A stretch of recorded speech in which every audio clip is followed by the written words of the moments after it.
Bangladesh is entering a new political era with Tarique Rahman taking over as Prime Minister. The change in guard is also being seen as an opportunity to reset Dhaka-New Delhi ties. Now, the relationship, it deteriorated significantly since the ouster of Sheikh Hasina and remained strained during the 1.5 years of Muhammad Yunus-led interim government in Bangladesh. Even in his farewell speech, in the last step of his way out, as interim leader, Yunus struck a tone that might not sit well and did not sit well with India. In his remarks on economic integration, he clubbed together Nepal, Bhutan, and said 7 sisters, with no reference to India. There is no such reference as 7 sisters unless you say India's 7 sister states. So when he says 7 sisters, it is a term used to refer to India's northeastern states. Listen to this. Our open sea is not only a geographical boundary, it is an open door to engage with the world economy for Bangladesh. This region, along with Nepal, Bhutan and the 7 sisters, has great economic potential. The outgoing leader highlighted deepening ties with China, Japan, United States and Europe, but did not mention India. Yunus also emphasized strategic balance and even claimed that Bangladesh's foreign policy was no longer guided by others' directives.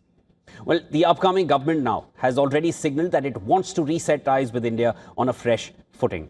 However, talking to WION, Tarique Rahman's advisor Humayun Kabir asserted that the onus lies on India to recognize the changed political reality in Bangladesh. The relationship with India, the onus is on India to reset its relations with Bangladesh, foreign relations with Bangladesh. We've seen in the past 15 years under the rogue autocratic regime of Sheikh Hasina, the relationship was between Sheikh Hasina and the government of India, not the people of Bangladesh and the people of India. To somewhat, the responsibility fell with Sheikh Hasina, who perhaps did not give India the space. Tarique Rahman has signalled a clear desire to stabilize relations with India. Throughout his campaign, he refrained from anti-India rhetoric. Even in his first press conference after the election win, Rahman delivered a clear but conscious answer on his foreign policy priorities. Responding to a question about the future of relations between India and Bangladesh, Rahman said that his foreign policy will be dictated by Bangladesh's best interests. India has extended its best wishes to Rahman after his victory, including a phone call between Rahman and Prime Minister Modi. While PM Modi won't be attending his swearing-in due to prior commitments and engagements, India has sent a senior-level delegation led by Lok Sabha Speaker Om Birla and Foreign Secretary Vikram Misri. Reports say that senior Indian diplomat Sandeep Chakravarti, currently the ambassador to Indonesia, could become the next High Commissioner to Dhaka in the near future. Chakravarti previously served as Deputy Chief of Mission in Bangladesh from 2012 to 2015.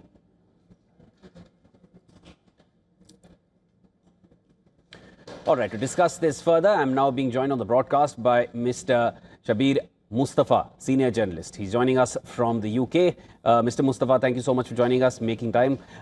Should one expect a new chapter in India-Bangladesh ties under Rahman? And also, how much will Khaleda Zia's shadow loom on her son's term as Prime Minister? Well, I think the first answer is yes. Tarique Rahman has hinted as much that the relationship with India will be part of the mix of his new foreign policy. It has to be. India is Bangladesh's biggest neighbor. And so you cannot continue with the kind of impasse that we've seen under Muhammad Yunus for the last 15 months or so. So yes, he will change course, but as his advisor said, that people in Bangladesh and particularly his political constituency would expect the kind of some sort of move from India first. If Tarique Rahman moves too quickly, then he'll be accused of being an Indian lackey, which will be politically not good for him. So yeah, there has to be a balanced approach, both from Delhi and Dhaka, in order to rebuild the relationship.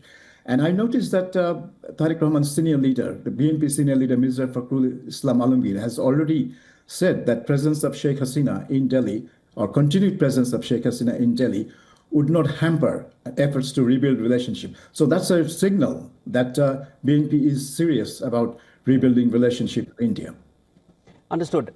Now, when we talk about Khaleda Zia as Prime Minister in the early 90s and in the early 2000s, there were frictions between New Delhi and Dhaka. Do you feel any part of that is going to cast a shadow on Tarique Rahman as he becomes a Prime Minister for the first time under BNP? I don't think so. I don't think Tarique Rahman is going to follow his mother's footsteps, totally. If you look at the election campaign, yes, Khaleda Zia's image was there, but he was not invoking his mother in every speech. And he was not actually talking about following everything that Khaleda Zia did. I think Tarique Rahman is his own man. I think he wants to build BNP in his own image rather than just a continuation of his mother's image. And he wants to open a new chapter because he also recognizes that the young generation in Bangladesh want to see a different type of politics, different type of leadership. And he's trying to build that image that I'm different. I'm a reformed and modern man.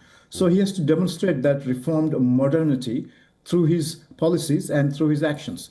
And that cannot be if he simply follows his mother, because his mother was at a different time and she's revered in Bangladesh by many people. But again, people would not want to hark back to her days, particularly the kind of hostility we saw when, particularly during 2001 and 2006, we did see a lot of hostility or hostile kind of vibe in India-Bangladesh relationship. So I don't think Tarique Rahman will pursue that. Understood. Mr. Mustafa, on the end of his term, while he exits, farewell speech, and the interim leader, Mohammad Yunus, chooses to make this kind of a remark. He passes a remark on India's 7 sisters without any reference to India, grouping it with other sovereign nations without mentioning that these are India's northeastern states. Was it a parting gift for Rahman, or will it impact Rahman's term as he readies for office?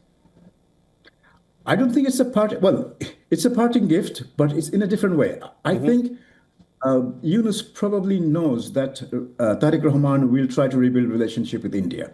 So he drops that comment about 7 sisters as a kind of, I don't know, a kind of irritant for Tarique to deal with. Because Yunus is reminding his own constituency that, we have this issue with India and, we can disturb India through the Northeast.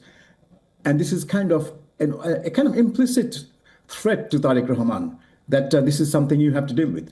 Now, of course, regional connectivity, regional economic integration with Bhutan, Nepal, northeastern India, this is something that even Sheikh Hasina often spoke about. But the difference is that Sheikh Hasina knew that the northeast of India is part of India. And in order to talk about connectivity and economic cooperation with the 7 sisters, you have to discuss it with New Delhi, not make a reference as if they are some sort of autonomous or independent region, and which is what Mohammad Yunus is doing.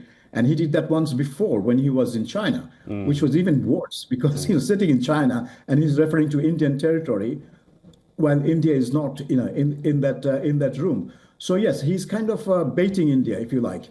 And this is not good for him, but he's leaving, so he probably doesn't care. But for Tarique Rahman, he's leaving Tarique Rahman with some sort of a difficult situation. So Tarique Rahman now has to ensure that India understands that Bangladesh government will not pursue such a policy of dealing. Mr. Mustafa, you mentioned it will not be good for Yunus. He's anyways leaving. Who would a statement like this benefit? Well, there are, as we've seen in the last 15 months, the overthrow of Sheikh Hasina unleashed a lot of right-wing, very extremist Islamist forces who were always anti-India. And you'll hear BNP leaders talk about India's support for Hasina being the reason for people's antipathy towards India. But these groups would have, they've always been anti-India, no matter what. And these are the people who would probably want to hear such a comment. And this is the constituency I was talking about.